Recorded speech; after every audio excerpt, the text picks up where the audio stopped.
This video is sponsored by BuyMode shopping app. Hi friends, நாம எனக்கு இந்த வீடியோல இந்தியாவோட தேசிய விலங்குன்னு சொல்லக்கூடிய புலிகளை பத்தி தான் பார்க்க போறோம். நம்பர் 1, சர்வதேச புலிகள் தினம் வருடந்தோறும் ஜூலை 29ஆம் தேதி கொண்டாடப்படுது.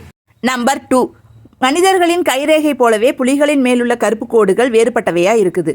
ஒருத்தருக்கு இருக்கிற மாதிரி மற்றவர்களுக்கு கைரேகை இருக்கிறது கிடையாது. அதே மாதிரி புலிகளுக்கும் கோடுகள் ஒரு புலிக்கு இருக்கிற மாதிரி மற்றொரு புலிக்கு இருக்கிறது கிடையாது. மாறுபட்டவையாக தான் இருக்கும். நம்பர் 3, புலிகளோட வகைகள்னு எடுத்துக்கிட்டிங்கன்னா Bengal, Siberian, Sumatran, Indochinese, Malayan, தெற்கு சீன புலிகள், காஸ்பியன், ஜாவான், பாலி, இப்படி நிறைய வகைகள் இருந்தாலும் அதில் பெங்கால் புலிகள் தான் நம்மளோட தேசிய விலங்காக இருக்குது. இந்த 9 வகை புலிகளில் கடைசியாக சொன்ன 4 வகைகள் முற்றிலுமாக அழிஞ்சு போச்சு. நம்பர் 4, புலிகள் 2 மில்லியன் ஆண்டுகளுக்கு மேலாக வாழக்கூடிய ஒரு பழமையான உயிரினம். இதோட எடைன்னு எடுத்துக்கிட்டிங்கன்னா 100லேருந்து 300 கிலோ எடை கொண்டதாகவும் 8லேருந்து 13 அடி நீளமும் கொண்டதாக இருக்குது.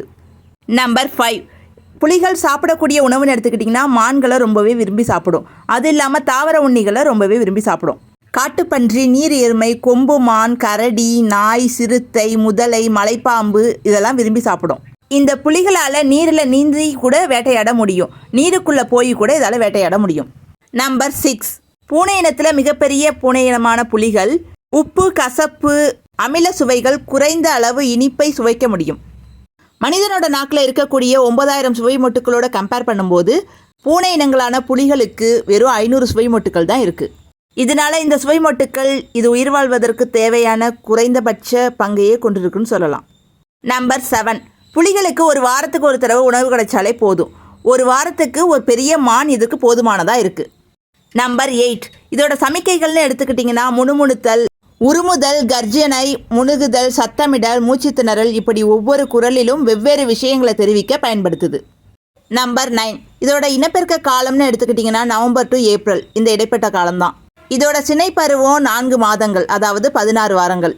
புலிகள் ஒரு முறைக்கு 3லேருந்து 4 குட்டிகள் வரைக்கும் போடுது. நம்பர் 10, குட்டி போட்டு 8 வாரங்கள் வரைக்கும் தாயோட தீவிர கண்காணிப்பில் இருக்கக்கூடிய அந்த குட்டிகள் 2.5 வயசு வரைக்கும் அந்த தாய்ப்புலியோட தான் இருக்குது. அதுக்கப்புறம் தனக்கான பாதையை வகுத்துக்கிட்டு அது பிரிஞ்சு போயிடுது. நம்பர் 11, பிறந்த குட்டியானது 1 கிலோகிராம் எடை கொண்டதாக இருக்குது. ஆண் புலிகள் 4லேருந்து 5 வயசுலையும் பெண் புலிகள் 3லேருந்து 4 வயசுலையும் பாலின முதிர்ச்சி அடையுது. தாய்ப்புலிகள் தன்னோட குட்டிகளோட இருக்கிறத ஆம்பூஷ் அப்படின்னு அழைக்கிறோம்.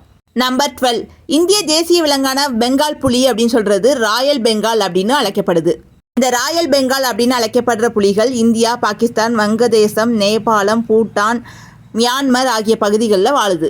நம்பர் 13, புலிகள் இந்தியாவோட தேசிய விலங்கு அப்படின்னு அழைக்கிறதுக்கு காரணம் புலியோட அழகான தோற்றம், வலிமை, விரைந்தோடும் இயல்பு, பேராற்றல் ஆகியவை தான். நம்பர் 14, பெங்கால் புலி இந்தியாவோட தேசிய விலங்கா 1973ஆம் ஆண்டு ஏப்ரல் மாதம் அறிவிக்கப்பட்டது. அதற்கு முன்பு வரைக்கும் சிங்கம் தான் இந்தியாவோட தேசிய விலங்காக இருந்திருக்கு. சோழ மன்னர்கள் காலத்திலையும் புலியை அரசு சின்னமாக கடைபிடித்து வந்திருக்காங்க. நம்பர் 15, புலிகள் சிங்கங்கள் கூடவும் சில சமயம் இனப்பெருக்கத்தில் ஈடுபடுது. ஆண் புலி பெண் சிங்கத்தோட இனப்பெருக்கம் செய்யும் போது டைகான் இன பூனை உருவாகுது. அதே பெண் புலி ஆண் சிங்கத்தோட சேர்ந்து இனப்பெருக்கம் செய்யும் போது லைகார் இன பூனைகள் உருவாகுது. நம்பர் 16, டைகான் இன பூனைகள் லைகார் இனத்தை விட பெரிய உருவம் படைத்ததா இருக்கு. அமெரிக்கா, இந்தியா, அர்ஜென்டினா போன்ற இடங்களில் இந்த வகையான பூனைகளை காணலாம்.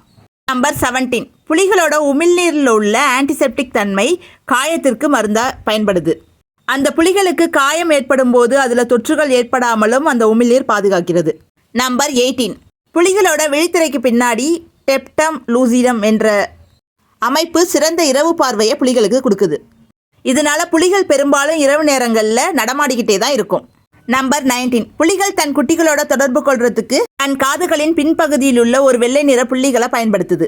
அவை குட்டிகளுக்கு ஒரு ப்ரெஷராக செயல்படுகிறது. ஒரு புலியானது ஆபத்தை உணரும் போது காதுகளை தட்டையாக்குகிறது. உடனே இதை புரிஞ்சுக்கிட்ட குட்டிகள் குனிந்து மறைந்து கொண்டு பதிலளிக்கின்றன. நம்பர் 20, புலிகளோட மூக்கில் இருக்கக்கூடிய சிறிய துவாரம் ஒரு வகையான நாற்றத்தை ஏற்படுத்தும். இந்த நாற்றம் ஒவ்வொரு புலிகளுக்கும் வேறுபட்டதாக இருக்கும். இது அதுங்களை அடையாளம் கண்டு கொள்ள உதவுது. புலிகள் வாசனை உணர்வை பயன்படுத்தியே பிராந்திய பரப்பளவு, இனப்பெருக்க நிலை போன்ற தகவல்களை தொடர்பு கொள்கின்றன.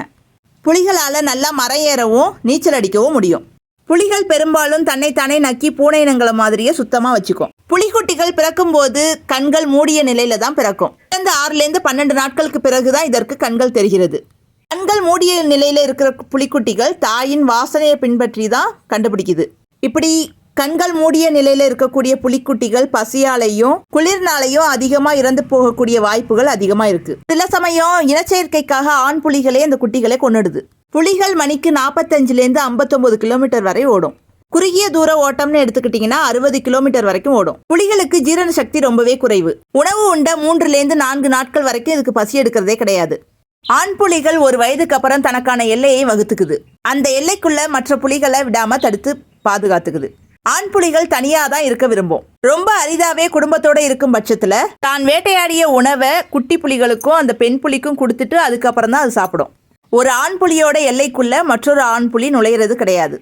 ஓகே ஃப்ரெண்ட்ஸ், இந்த வீடியோ உங்களுக்கு பிடிச்சிருந்தா சப்ஸ்கிரைப் பண்ணிக்கோங்க, லைக் பண்ணுங்கள், ஷேர் பண்ணுங்கள். தேங்க்யூ.